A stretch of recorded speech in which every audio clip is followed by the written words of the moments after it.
Au nom du Père et du Fils et du Saint-Esprit. Amen.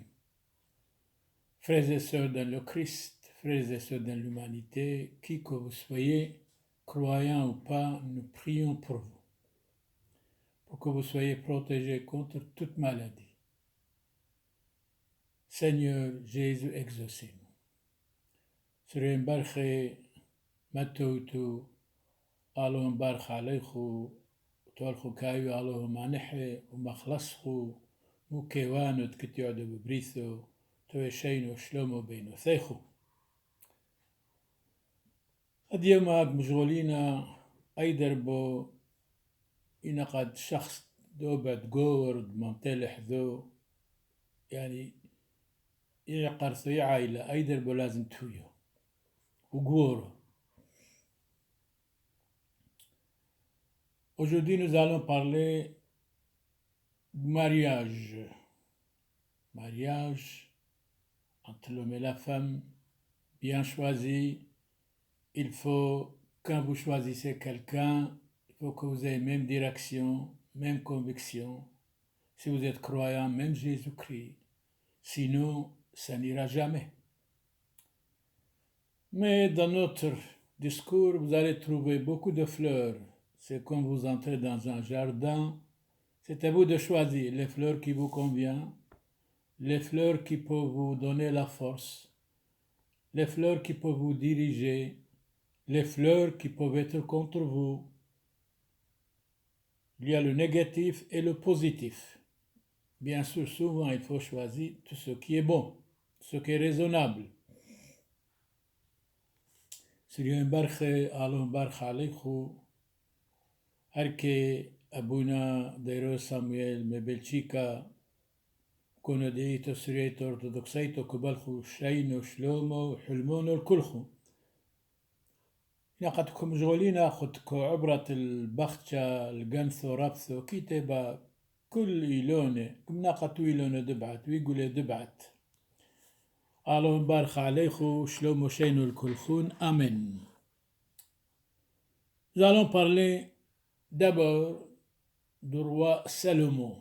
Salomon, c'est le fils du roi David, deuxième roi d'Israël, mort en 922. Il était un homme sage, un homme plein de bonté, de sagesse, et il dirigeait grandement le peuple. Il parle au sujet du mariage dans la Sainte Bible ecclésiastique, chapitre 25, verset 1. Trois choses plaisent à mon esprit et elles sont approuvées de Dieu et des hommes. On va voir de quoi il s'agit, ces trois choses. L'union entre les frères. Deuxièmement, l'amour entre les proches. Troisièmement, un mari qui s'entend, qui bien avec sa femme. L'union entre les frères, imaginons, il y a trois frères, ils sont bien ensemble, ils vont se marier, ils vont fonder, par exemple, une émission ou une usine et ils vont travailler. Mais le problème entre eux, il y a aussi trois femmes. Chaque frère a une femme. Comment voulez-vous que ces trois femmes vont supporter les uns les autres? Comment voulez-vous qu'il n'y ait pas une, ne fût-ce une d'entre elles jalouse, et il va diriger son mari, il va être jalouse des autres femmes ou de ses frères. Et certainement, elle va dévier son mari en disant, oui, vous voyez, vous avez deux frères, ils gagnent beaucoup d'argent comme vous, et leurs femmes sont très méchantes. Moi, j'aime bien que vous les quittiez, qu'il y ait un bagarre entre vous, et chacun chez soi. Alors là, le bagarre commence, l'union est démolie, et la division a commencé. Là où il y a la division dans une famille, il n'y aura jamais succès. Là où il y aura de la division dans une maison, pas de succès. Là où il y a division dans un pays, c'est pas possible qu'il y ait une réussite. Et alors ces trois frères sont malheureux à cause d'une de ces femmes qui était jalouse contre les autres femmes et contre les deux frères. Alors là, ils ont divisé, comme dit dans l'Évangile, Jésus-Christ parle, une maison divisée ne peut pas subsister. Un pays divisé ne peut pas subsister. Et Jésus dit, soyez un, parce que moi et mon Père, nous sommes un. L'union fait la force. Méfions-nous de la division et quand quelque chose ne nous convient pas, on peut régler avec paix, avec gentillesse, chrétiennement, civilement, religieusement, pourquoi pas. Mais la haine démolit, la jalousie, c'est pire des choses. Méfions-nous de la jalousie. Quelqu'un qui est jaloux, un homme, je ne peux jamais avoir confiance, absolument pas. Une femme jalouse, éloignez-vous d'elle totalement. Quittez-la. Une femme curieuse, quittez-la. Ça ne va pas. La curiosité, c'est démolir. La jalousie, c'est la dégradation de la société. Alors, et un mari doit être gentil avec sa femme. La femme doit respecter son mari. L'union fait la force. Doit être un amour réciproque. De temps en temps, ça peut arriver quelques malentendus, mais il faut oublier tout de suite, immédiatement. Donc, Salomon, nous voulons encore parler de ce que vous avez dit dans la Sainte Bible ecclésiastique, chapitre 25, verset 1.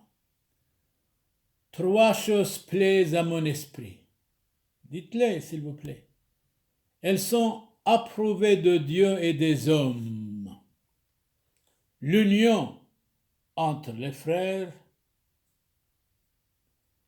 l'amour entre les proches, un mari qui est bien avec sa femme et vice-versa. L'amour entre les proches, c'est vrai, Jésus a dit, aime ton prochain comme toi-même. Aimez-vous les uns les autres, supportez-vous les uns les autres. Ne gâchez pas votre union pour un oui, pour un non ou pour une bêtise, finalement.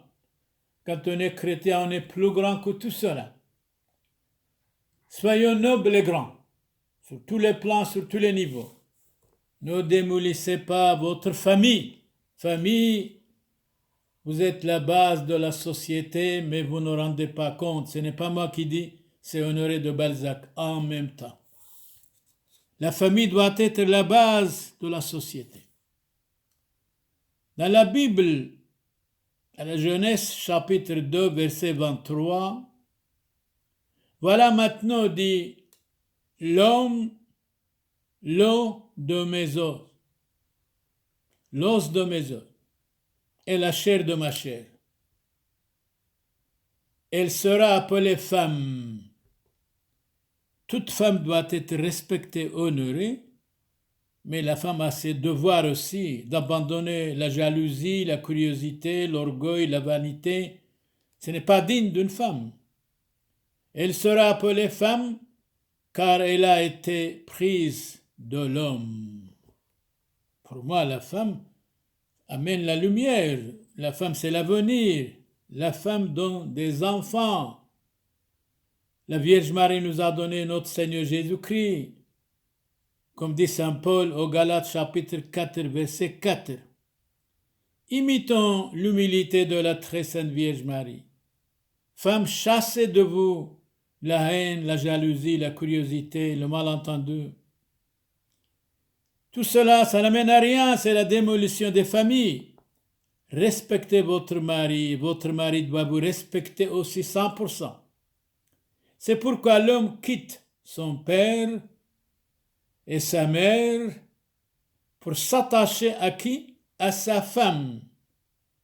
Et ils n'en font plus qu'une chair. Une chair.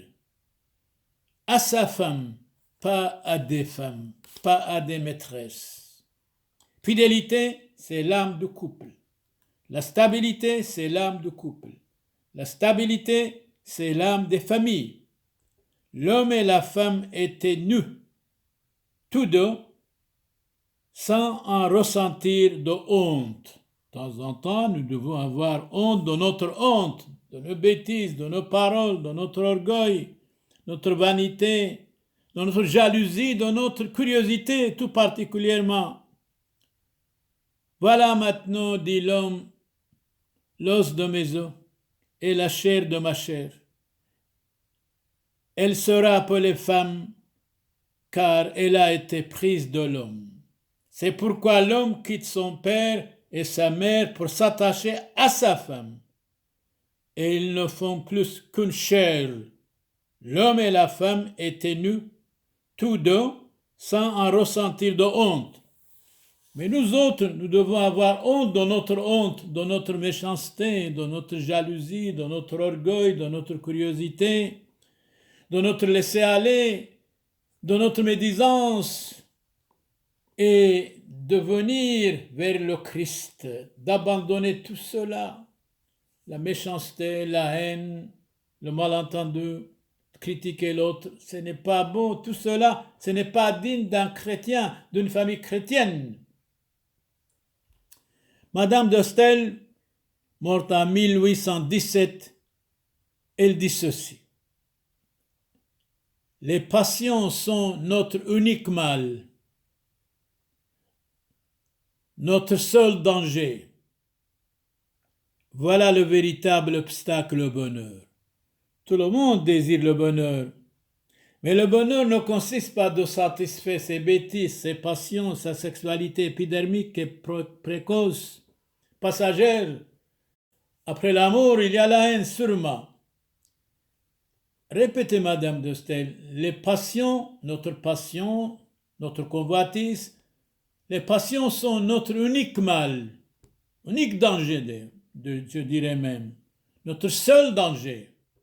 Les passions déréglées, les convoitises diaboliques, la haine insupportable. Voilà le véritable obstacle au bonheur. Si vous cherchez le bonheur, je ne dis pas non, mais soyez bien, soyez gentils, soyez polis, la courtoisie, la gentillesse, être civilisé, être spiritualisé, être moralisé. S'il n'y a pas tout ça, on devient des sauvages, même des animaux stupides, des animaux sauvages. Nous devons aussi respecter les animaux, pourquoi pas? Le plaisir est l'ennemi du bonheur. Une minute de plaisir, certainement, peut nous amener 1000 douleurs. Plaisir, amertume, chagrin, regret, couchent dans le même lit. Attention, danger, après l'amour, après le plaisir, il y a la haine, certainement entre les hommes et les femmes et les voisins, etc. Méfions-nous de la familiarité exagérée. Dans l'imitation de notre Seigneur Jésus-Christ, nous dit ceci: ne désirez pas beaucoup de choses, car la passion ne dira jamais c'est assez. C'est comme quelqu'un qui est riche. Il veut être tout le temps riche, tout le temps. Et il abandonne sa spiritualité et il ne pense qu'à sa richesse. Mais alors, il marche vers la mort. Et tout ce qu'il a laissé, qu'est-ce qui va arriver? Qui va les hériter? Des bagarres, des malentendus, des tribunaux, des notaires, bien sûr. Et certainement la division entre ses frères ou ses fils ou ses filles. Ne désirez pas beaucoup de choses, car la passion ne désira jamais c'est assez. Jésus a dit que nous avons notre pain quotidien, c'est suffit, grâce à Dieu. Grâce à Dieu, donnez-nous notre pain quotidien, notre pain de ce jour. Il est écrit dans le Notre Père qui est aux cieux. Dans l'Ecclésiastique chapitre 7, verset 27, si vous êtes femme, marie ta fille. Si vous êtes homme, marie ta fille. C'est une grande affaire Donne-la à un homme sage, stable, équilibré, croyant, bien choisi ou rien du tout. Saint Cyprien décapité en 258, il nous dit ceci: il est sage, celui qui est humble et doux, douceur, comme le Christ. Donc il est sage, celui qui est humble, doux, douceur, comme le Christ. Humilité. Je me méfie grandement des orgueils, des vanités. Vraiment, c'est horrible. Horrible. Il est sage, celui qui est humble et doux, comme le Christ. Jésus dit: venez à moi, vous tous qui peinez, je vous donnerai le repos, je suis doux et humble de cœur. Nous devons imiter Jésus-Christ notre Seigneur. Napoléon encore, il nous dit, mort en 1821, la vraie sagesse des nations, c'est l'expérience, non seulement des nations, des familles, des hommes, des femmes. La vraie sagesse, c'est notre expérience. Et l'expérience passe la science, certainement. Et la science sans conscience, c'est la ruine de l'âme, c'est la ruine de l'homme, c'est la ruine de la société. Wordsworth, mort en 1850, poète anglais, l'enfant est le père de l'homme. Vous êtes marié, je souhaite que vous fassiez beaucoup d'enfants. De temps en temps, ça peut arriver qu'on n'a pas d'enfants pour des raisons multiples. Donc l'enfant est le père de l'homme. Quand il n'y a pas d'enfant, il n'y a pas d'homme. Les femmes, tout particulièrement les femmes européennes, ils sont omnubilées, passionnées par l'avortement. Je crois que ce n'est pas beau de tuer les enfants dans le ventre de leur maman, de leur mère. Pourquoi? Laissez-les vivre. Laissez-les vivre. Quand il n'y a pas d'homme, il n'y a pas de famille, il n'y a pas de nation, il n'y a pas des ingénieurs, il n'y a pas de philosophes, il n'y a pas de savants. Certainement, sûrement. L'enfant est le père de l'homme et l'enfant doit être formé, instruit, éduqué, spiritualisé, moralisé, lettré et doit aller avec ses parents à la Sainte Messe pour écouter ou à une conférence pour écouter bien. Dans la Bible, Sirach, le sage, chapitre 16, verset 3, c'est dans la Bible. Un enfant croyant en Dieu Tout-Puissant vaut plus qu'un 1000 enfants impies incroyants. Un enfant sage, un enfant équilibré, un enfant modèle. Eh bien, Charles Péguy nous dit autrement: rien n'est bon comme un enfant qui s'endort en faisant sa prière. Je préfère les parents et les enfants ensemble avant de dormir, de prier, de demander la paix pour le monde. Le matin, la même chose, en mangeant aussi la même chose. Priez afin que vous n'entriez pas dans les tentations. Charles Péguy dit encore, allez, rien n'est beau comme un enfant qui s'endort en faisant sa prière. L'exemple vient des parents. Si les parents ne prient pas, comment voulez-vous que les enfants prient? Dans l'Exode, dans la Bible, chapitre 23, verset 26, il n'y aura ni femme qui avorte, ni femme stérile. Dans la Bible, Exode, chapitre 23, verset 26, il n'y aura ni femme qui avorte, ni femme stérile. Malheureusement, aujourd'hui dans le monde, selon notre pape Benoît XVI disait, il y a 49 millions d'avortements, tout particulièrement en Occident. Quand il n'y a pas d'enfants, il n'y a pas d'hommes, il n'y a pas de nation. Et un jour, on va être envahi par les nations, par cette immigration du monde entier en Europe. Et les Européens vont regretter amèrement. Il faut regretter avant et pas après. Femmes européennes, faites des enfants. Couple européen, faites des enfants. C'est capital. Quand il n'y a pas d'enfants, il n'y a pas de civilisation non plus. Ézéchiel, chapitre 36, verset 14. Tu ne priveras pas ta nation de ses enfants. Ah. Tu ne priveras pas ta nation de ses enfants, je dirais ta famille. Pourquoi priver la nation et la famille? Pourquoi l'avortement? Pourquoi abandonner la famille? La famille doit être la base de la société. L'enfant avorté peut être quelqu'un sage, peut fonder une usine pour les ouvriers, pour les chômeurs, pour aider les pauvres en même temps.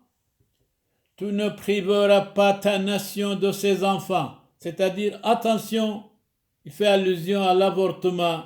Le prophète Ézéchiel, chapitre 36, verset 14. Antoine de Saint-Exupéry nous dit ceci. Toutes les grandes personnes, d'abord, étaient des enfants. Tout ce qui est grand au commencement est petit.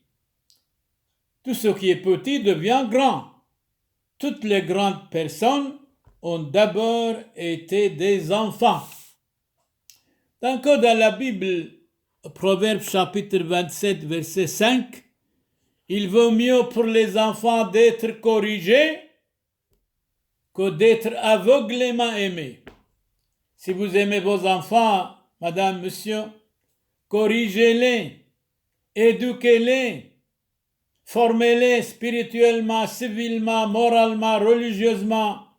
Et la Bible nous dit, le Proverbe chapitre 27, verset 5, il vaut mieux pour les enfants d'être corrigés que d'être aveuglément aimés. Alors Saint Paul, 1 Timothée chapitre 2, verset 15, la femme aura le salut en devenant mère, pourvu qu'elle persévère avec modestie dans la foi et dans la sainteté. Une femme, quand elle fait des enfants, elle est bénie de Dieu. Multipliez-vous. Ne privez pas la nation de ses enfants par l'avortement ou par les pilules. La femme aura le salut en devenant mère, pourvu qu'elle persévère avec modestie dans la foi et dans la sainteté. Une journée de sainteté, ça vaut le plaisir du monde entier. Une minute de plaisir peut nous démolir, certainement. Attention, la meilleure façon d'être vraiment pur pendant le plaisir de fuir, comme disait Napoléon. Napoléon dit, le plaisir entre deux personnes, surtout quand il n'est pas illégal, c'est une sottise. C'est une sottise, c'est une maladie. Léon Tolstoï, mort en 1910, cet écrivain soviétique, femme, c'est vous qui tenez entre vos mains le salut du monde. Mais bien sûr, en faisant des enfants. Et cet enfant va être grandi, va être grand, va être philosophe, savant, militant, combattant, président. Il va faire beaucoup de bien pour la nation. Pour la nation. Femme, c'est vous qui tenez entre vos mains le salut du monde. Le monde, disait Voltaire, corrompt pour être corrompu. Voilà le monde. Voilà le monde. On a besoin de Dieu, disait Voltaire. Même s'il n'existait pas, nous voudrions l'inventer. Mais Dieu existe. Celui qui veut contracter mariage doit faire en sorte de prendre pour épouse la fille de parents modestes, la fille de parents simples. Si les parents sont orgueilleux, vaniteux, riches, attention, un petit peu, vous n'osez même pas parler. Vous devenez un petit peu leur esclave, surtout quand ils ne sont pas adultes et croyants. Donc, c'est Platon qui nous dit ça. Écoutons Platon de nouveau. Celui qui veut contracter mariage doit faire en sorte de prendre pour épouse la fille de parents modestes et simples. Dieu est simple, aime la simplicité. Saint Jacques Chrysostome, mort en 407, un couple sans fidélité est un arbre sans racines. Répétez, Saint Jean, Un couple sans fidélité est un arbre sans racines. Tôt ou tard va tomber l'arbre sans racines. Et ce couple-là, tôt ou tard, va être disloqué. Ils vont abandonner les uns les autres. La fidélité doit être l'âme du couple. Un couple sans fidélité est un arbre sans racines. Pour être heureux, le mariage exige un continuel échange de transpiration, disait encore Napoléon. Mort en 1821, répétait Napoléon, pour être heureux, le mariage exige un continuel échange de transpiration, c'est-à-dire il n'y a rien sans effort, sans difficulté, sans la paix, sans sacrifice, sans humilité. Couple, nous vous estimons beaucoup, famille, nous vous estimons beaucoup, soyez modèles pour vos enfants, pour les amis, au lieu de travail, pour les voisins. C'est capital. Euripide, poète tragique grec, nous dit « Il n'y a rien de pire qu'une femme quand elle est mauvaise. » Autre chose, ni rien de meilleur quand elle est bonne. Je connais beaucoup de femmes meilleures, bonnes, saintes, gentilles, stables, équilibrées, mais malheureusement, entre 80 et 90, sont des marionnettes, sont des girouettes, sont des versatiles, et il faut n'importe quoi. Moi, j'aime bien que la femme soit modèle, qu'il ne soit pas l'ennemi d'une autre femme. De temps en temps, on n'ose pas parler avec un homme, avec une femme. Eh bien, l'autre femme, quand il nous voit, elle est jalouse. Elle ne supporte plus, c'est honteux. Donc, le savant dit, l'ennemi d'une femme, c'est une autre femme, c'est regrettable.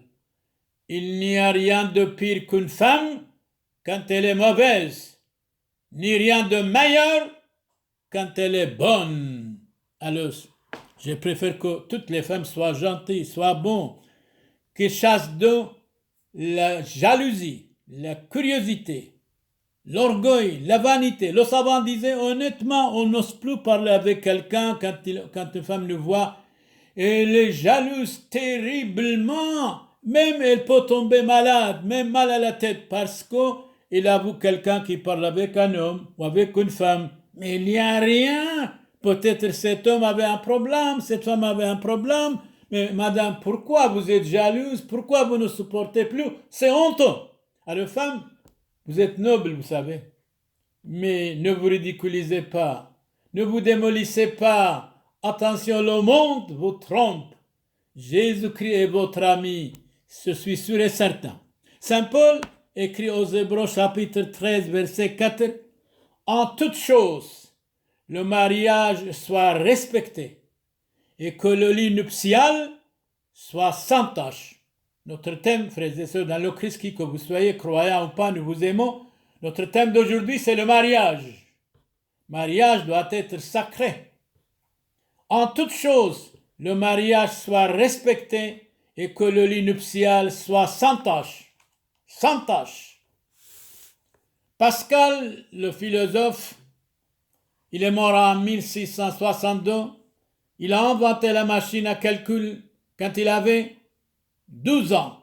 Et grâce à sa sœur Jacqueline, qui était une fille extraordinaire, l'a converti au christianisme.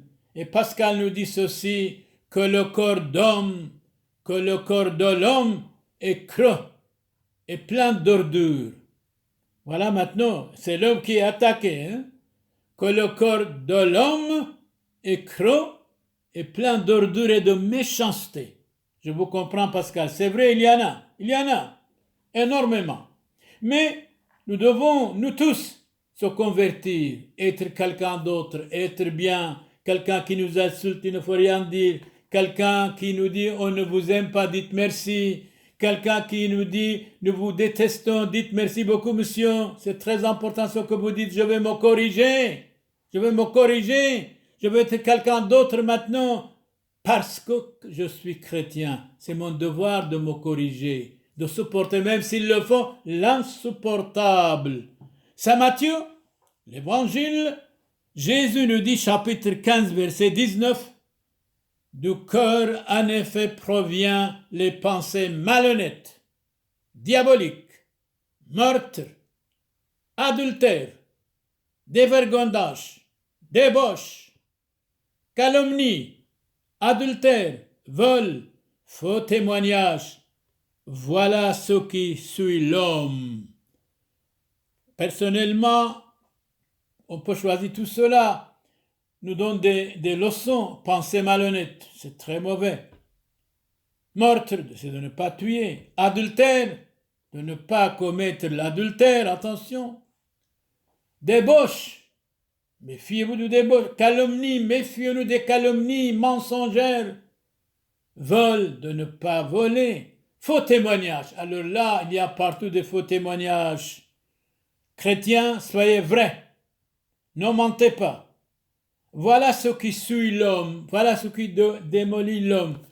Personnellement, même si les gens sont contre nous, contre moi, je pardonne 100%. Pardonner, c'est divin. La haine, c'est inhumain. En supportant les uns les autres, c'est merveilleux. L'homme civilisé doit être plus grand que tout cela, de ne pas se noyer dans un verre d'eau pour rien. Homère, au IXe siècle avant Jésus-Christ, il disait ceci: sur la terre, il n'y a rien de plus faible que l'homme. C'est vrai. L'homme est faible, l'homme est misérable, l'homme est mortel, l'homme est caduc, l'homme est fragile. Alors, de temps en temps, il se considère moitié du monde. Allez, allez, allez! Pauvre homme, misérable homme, vous marchez vers la mort, attention. Faites de bien sans relâche, quoi qu'il arrive. Faites la paix avec tout le monde, quoi qu'il arrive. Pardonnez tout le monde, quoi qu'il arrive. Oui, sur la terre, il n'y a rien de plus faible que l'homme. Plot, au IIe siècle avant Jésus-Christ, l'homme est un loup pour l'homme. C'est regrettable. L'homme est un loup pour l'homme. L'homme, souvent, il aboie sur l'autre homme. Mais pourquoi? Faites la paix. Pourquoi jaloux? Pourquoi la haine? Pourquoi la guerre? La paix. Jésus a dit, je vous laisse la paix, je vous donne ma paix. La paix soit avec vous. L'homme est un loup pour l'homme. C'est regrettable. Selon le philosophe 6e siècle avant Jésus-Christ, le philosophe grec, homme épouse ton égal. Voilà, nous parlons du mariage. Épouse ton égal, c'est-à-dire même gentillesse, même conviction, même religion, même civilisation, même croyance. Épouse ton égal. Selon philosophe 6e siècle avant Jésus-Christ, vous avez raison. Vous dites homme, épouse ton égal. Moi, personnellement, je dis aussi à la femme, femme, épouse ton égal. Un homme bien, que vous ayez les mêmes convictions, les mêmes idées, la même religion, la même civilisation. Pourquoi pas? Pourquoi pas? Proverbe, la Bible, chapitre 14, verset 1, écoute bien ce qu'il dit. La femme sage bâtit sa maison et la femme frivole renverse de ses propres mains sa maison. La femme sage bâtit sa maison et la femme frivole renverse de ses propres mains démolit sa maison. Saint Paul écrit aux chrétiens d'Éphésus chapitre 5 verset 25. Éphésus aujourd'hui, c'est une ville en Turquie, là où il y a la maison de la très sainte Vierge Marie. La Turquie appartenait aux Byzantins jusqu'à, par exemple, 1453. Eh bien, Mohammed II a envahi Constantinople. C'est dommage. Ça, c'est aussi parce que les Grecs, les Byzantins, il y avait entre eux la désunion. La désunion, c'est terrible. L'union, c'est beau. Alors, Saint Paul écrit aux chrétiens d'Éphèse, chapitre 5, verset 25. Écoutez bien, hommes et femmes. Marie, aimez vos femmes. Très bien. Comme le Christ a aimé l'Église. Marie, aimez vos femmes comme le Christ a aimé l'Église. Hommes, soyez fidèles à votre mari. Ne la trompez pas. Femme, soyez fidèles à votre mari. La fidélité doit être l'âme du couple, disait Honoré de Balzac. Que la femme respecte son mari. Que la femme respecte son mari pour qu'il n'y ait pas des amants. Ça ne sert à rien. Une minute de plaisir peut vous amener 1000 douleurs. Après, bonjour, les divorces, aux tribunaux, dépensez vos affaires, votre argent pour rien. Fidélité, fidélité, stabilité, confiance entre l'homme et la femme, une fois pour toutes et résolument. Voilà, nous arrivons au Honoré de Balzac, mort en 1850. Balzac, on vous écoute. J'ai quelque chose au sujet de la famille, je vais vous dire clairement. Vous avez répété, mais vous avez dit aussi en répétant, on apprend, en répétant, on devient savant. Alors dites-nous, Balzac, dites-nous s'il vous plaît. La famille sera toujours la base des sociétés, absolument. Très bien. La famille sera toujours la base des sociétés. Aujourd'hui, malheureusement, c'est la démolition de la société. C'est l'avortement. C'est n'importe quoi. C'est le divorce, presque 85% de divorce. Où allons-nous? Pendant la libération du pays, du royaume de Belgique, il y avait 4 cas de divorce. 4 cas. Maintenant, il y a 85 cas de divorce. C'est vraiment grave. Civiliser le peuple, c'est tellement bon. Spiritualiser le peuple, c'est tellement extraordinaire. Lettrer le peuple, c'est tellement bon. Mais le peuple a besoin des dirigeants, des combattants, de véritables dirigeants, de véritables prêtres, de véritables évêques, et pas de prêtres en pantalon jeans. Non, non, non. La première famille a été créée par Dieu Tout-Puissant Éternel. Créée par Dieu. Dieu ne peut pas créer quelque chose de mauvais. C'était bon. Mais le temps, la patience arrange tout. Méfions-nous de la précipitation ou de divorce ou de bagarre, de porter plainte contre les uns les autres pour un oui ou pour un non. Où allons-nous? Publius Cyrus, poète latin, au 1er siècle avant Jésus-Christ, il dit ceci. Une femme fidèle commande à son mari. Eh bien, vous les maris, si votre femme est gentille, si elle est fidèle, si elle est vigilante, combattante, si elle est cultivée trop, écoutez-la, pourquoi pas? Mais le bon sens, la sagesse bien sûr. Une femme fidèle, surtout quand elle est fidèle, une femme fidèle commande à son mari. Pourquoi pas? Personnellement, si quelqu'un dit la vérité, je dois accepter 100%. Si quelqu'un est fidèle, je dois accepter 100%. On va donner la parole à Saint Augustin, mort en 430. Celui qui secoue le joug de Dieu ne sort pas de la servitude. Il ne fait que quitter un bon maître. Abandonner Dieu, c'est tomber. Revenir vers Dieu, c'est être quelqu'un dans la vie. Abandonner Dieu, c'est se perdre. S'éloigner de Dieu, c'est tomber. Et Dieu est la vérité. Saint Augustin ajoute, eh bien, nous vous écoutons deuxième fois. Celui qui secoue le joug de Dieu ne sort pas de la servitude. Il ne fait que quitter un bon maître.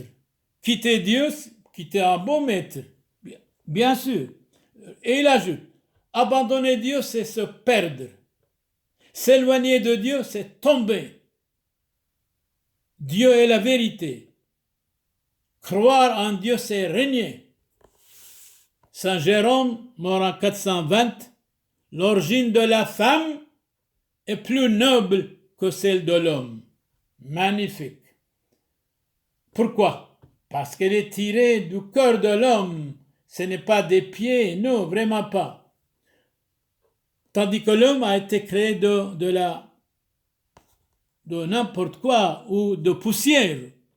L'origine de la femme est plus noble que celle de l'homme. Car celui-ci a tiré son être de la terre inanimée, c'est l'homme.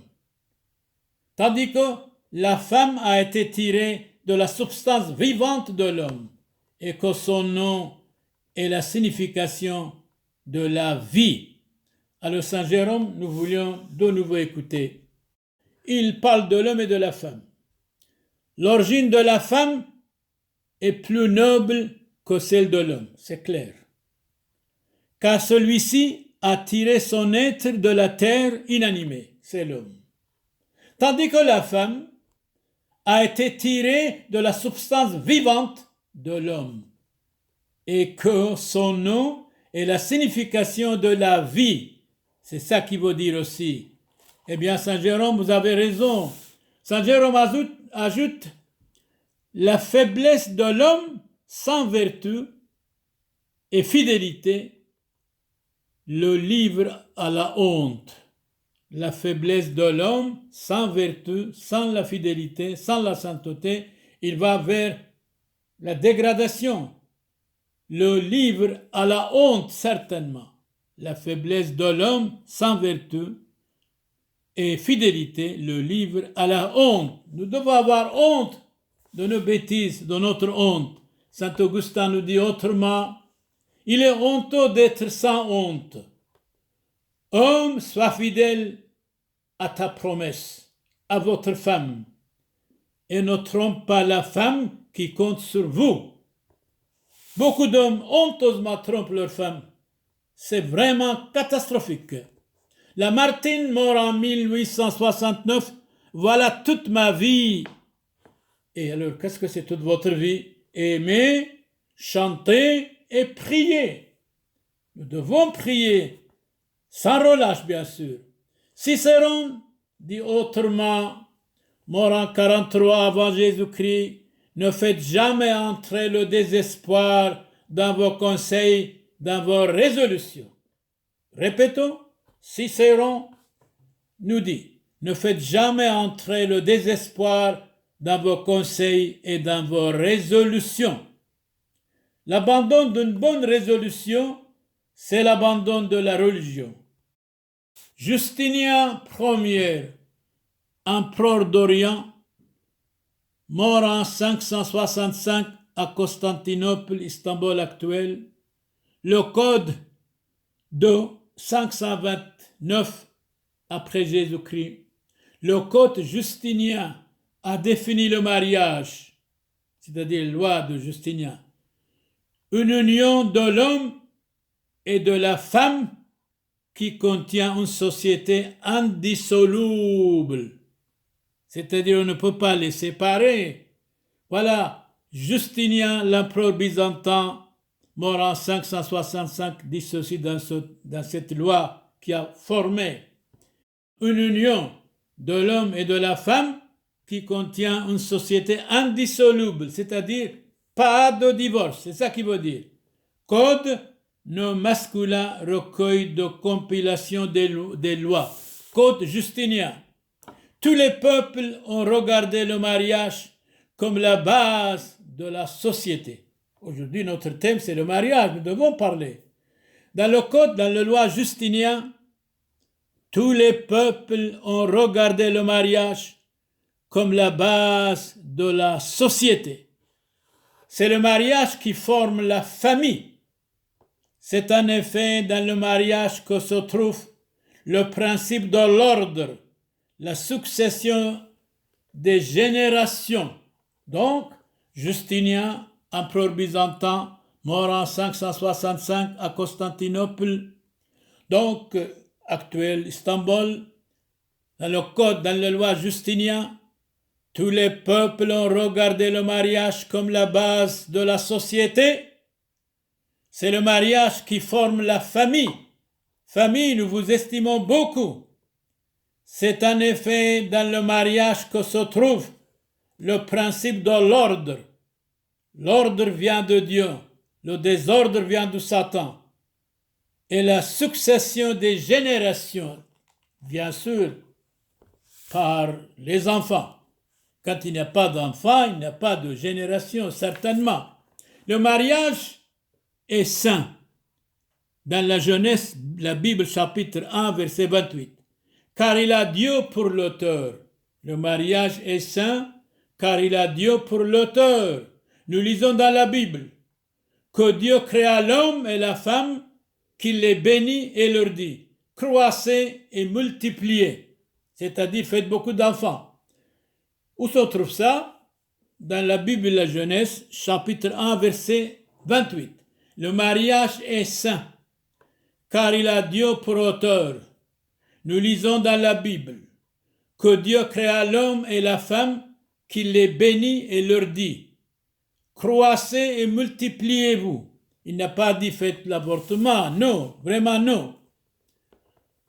Venons à Socrate, philosophe grec, mort en 399 avant Jésus-Christ. Dans tous les cas, mariez-vous. Si vous tombez sur une bonne femme, vous serez heureux. Et si vous tombez sur une mauvaise, vous deviendrez savant et philosophe. Mais avant toute chose, connais-toi toi-même. La femme de Socrate s'appelait Xanthippe. Certainement, Socrate a souffert beaucoup de sa femme. Et il était persécuté de sa femme, certainement. Répétons, Socrate, ce que vous avez dit. Répétons, Socrate, philosophe grec, mort en 399 avant Jésus-Christ. On vous écoute, Socrate, philosophe. Dans tous les cas, mariez-vous. Si vous tombez sur une bonne femme, vous serez heureux et tranquille. Et si vous tombez sur une mauvaise femme, vous deviendrez philosophe et savant. Mais avant toute chose, connais-toi toi-même, et vous allez connaître l'univers, et vous allez connaître même toutes les femmes. Socrate était marié, il a souffert de la part de sa femme, s'appelait Xanthippe. La femme de Socrate s'appelait Xanthippe. Socrate, vous avez donné beaucoup de leçons à la famille, au couple, et tout particulièrement aux hommes, de supporter même l'insupportable s'il le faut. Le mariage dans l'islam. Dans leur livre Al-Coran, chapitre 2, verset 221, une musulmane ne peut pas se marier dehors de l'islam. Aux musulmans, ne donnez point vos filles en mariage aux non-musulmans. Ô musulmans, ne donnez point vos filles en mariage aux non-musulmans. On trouve ça dans Al-Coran, leur livre chapitre 2, verset 21. Une musulmane ne peut pas se marier en dehors de l'islam. Ô musulmanes, ne donnez point vos filles en mariage aux non-musulmans. On trouve ça dans Al-Coran, leur livre sacré, chapitre 2, verset 221. Venons à nos amis juifs israélites. Je dis toujours, Israël doit lutter. Israël, les chrétiens sont libres en Israël, mais partout dans les pays islamiques sont persécutés. Nos amis israéliens et Israël doivent vivre, doivent lutter pour ne pas mourir. Le mariage chez les amis israélites, on trouve Exode chapitre 34, verset 16. Exode chapitre 34, verset 16. Ne prenez pas les filles des païens. Ne prenez pas les filles des païens. Ça c'est chez nos amis juifs, c'est nos amis israélites. Exode chapitre 33, verset 16. Le mariage doit être sacré. Nous arrivons à la fin de notre discours, de notre conversation, de notre homélie. Nous allons citer Michel-Ange, d'origine italienne, mort en 1564. Tout est vanité, nous dit Michel-Ange, excepté le bonheur d'aimer Dieu et l'honneur de le servir. Dieu est Dieu. Nous devons respecter les commandements de Dieu, de ne pas voler, de ne pas tricher, de ne pas mentir, de ne pas tuer, et d'être fidèle. La fidélité, c'est l'âme du couple en même temps. Famille, nous vous estimons beaucoup. Nous vous aimons énormément, nous vous aimons bien. On a parlé pour vous. L'erreur est humaine, pardonnez est divin, restez dans l'erreur est diabolique. Beaucoup d'entre nous on fait de temps en temps des erreurs nous devons nous corriger et devenir au bon sens, au bon chemin.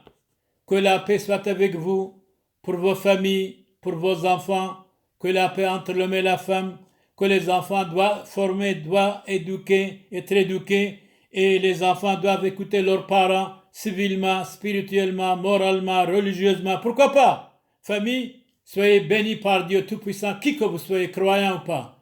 Au nom du Père et du Fils et du Saint-Esprit. Amen. Abund bashmayo nefqadash moch tithe malkuthoch nehves bionoch aykanot bashmayo of baro hablan lahmot sunqonan yawmono wajbuqlan hawbain wahtohain aykano defhnam jbaqan hawbain lo ta'lan lissuno lo façon min bisho metul dilochi malkutho haylo tجبحت العالم علمين آمين شلوم لك مريم ملياث طيبوثو موران عامخ مبارختو هتبنيشي ومبارخو فيرو دبكرسيخ موران يشوع مشيحو مورت مريم يلداث علوه آفيس حلفين حاطوي هوشو وبشوعاث موتان آمين سورين برخ علوهم برخ عليخو فوشون بشلومو أحاي حبيباي كاذ مقالين انخل طيبوثو والرحمة دتليثو يوثو قادشتو ومشابحتو عم زوده وبركوثو دان سبتون من مدبحي محسيونو دمريو راحيقي عم قاريبي حاي عم ميث فريقاي بصليبي زاكويو دمريو وطبيعاي برشمد معموديثو قادشتو ديت حاصي حو بيكون تجبق بصوريكون وتنيح روحوثد عني ذيكون وينو عبدو محيلو حاطويو استحنين وثعدار بياسلاوث خون فوشون بشلومو كاثحو زيتون روزيتون وعلايم حيلو صلاو Dominus vobiscum, benedicat vos omnipotens Deus, Pater et Filius, et Spiritus Sanctus, indulgentiam absolutionem et remissionem peccatorum nostrorum, tribat nobis omnipotens misericors Dominus. Amen.